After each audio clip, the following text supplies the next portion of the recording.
First exercise we're going to do is a squat. We'll start body weight. So I wanted to get her feet hip width to shoulder width apart, so that's pretty good right there.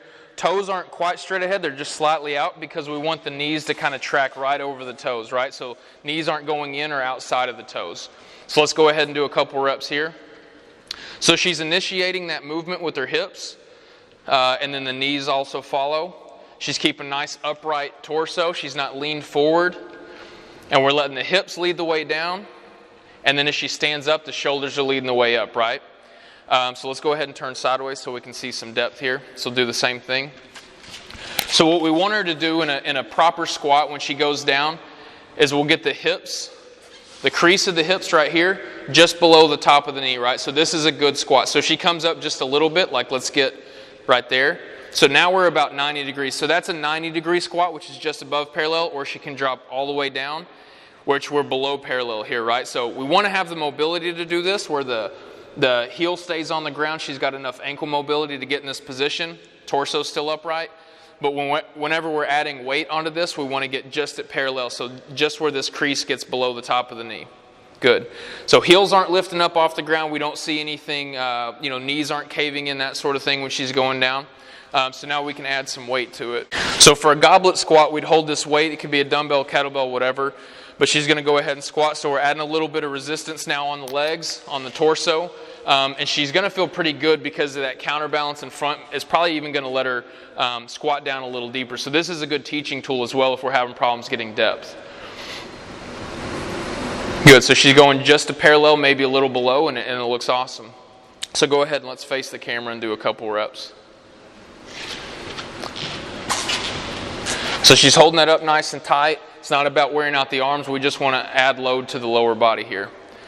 Chest is still nice and upright. Her knees are staying in line with the toes. So when she comes in, we don't want the knees to cave in right off the bat and then come up, right? So we want to fix that if we see that happening. Looks good. All right, so now if we put that weight on the ground or just pick it up from there, same motion kind of everywhere in the body, except we're picking the weight up off the ground. This is called a deadlift. But for all intents and purposes, we're still doing the same exercise. So this might be an easier way. If we get up into heavier weights, we're doing an 80-pound kettlebell, for instance, we might want to be picking it up off the ground because it's going to get really hard to hold up here with our hands. So let's go ahead and turn sideways again and look at this one. So the big thing here on the deadlift, again, we're keeping the chest up. She's not leaned forward real far and letting that kettlebell kind of lead the way along with her hips as she goes down. Yeah, this would be an RDL, so we want just go ahead and squat with it, basically. Yep. So this is what we're looking for with a deadlift, and the one we did before would be a Romanian deadlift. So a little bit of difference there.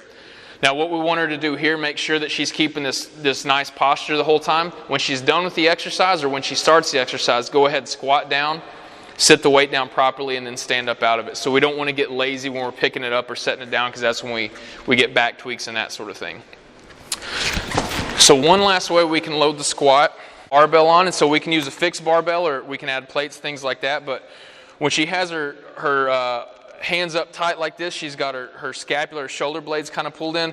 We're going to have a little bit of muscle cushion right here on the traps, right? So that bar is going to sit nice and firm in here. So now when she goes ahead, you can go ahead and squat a couple reps. Everything looks good. The load's just a little different, so we might have a little bit more forward lean than we did with the goblet squat.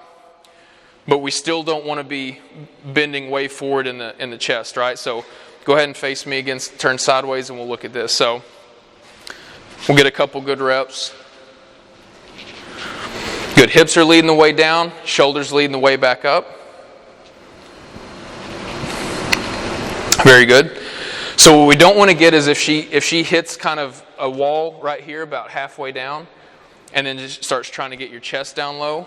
So we don't want this, right? We want the hips leading the way down, so we've got some mobility issues there. And we also don't want to get down into the bottom of the squat and then have the hips come up first before the shoulders, right? We want that torso to stay as one unit. So the hips lead you down, you have a little bit of forward tilt, but then the shoulders come up faster on the way up. All right?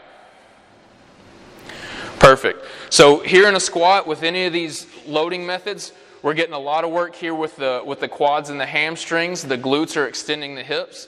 And then we got a lot of core stability challenge here too. So any way we load this, our core's having to stay really stable. So this is a great, kind of full body exercise that we're going to use quite a bit. Perfect.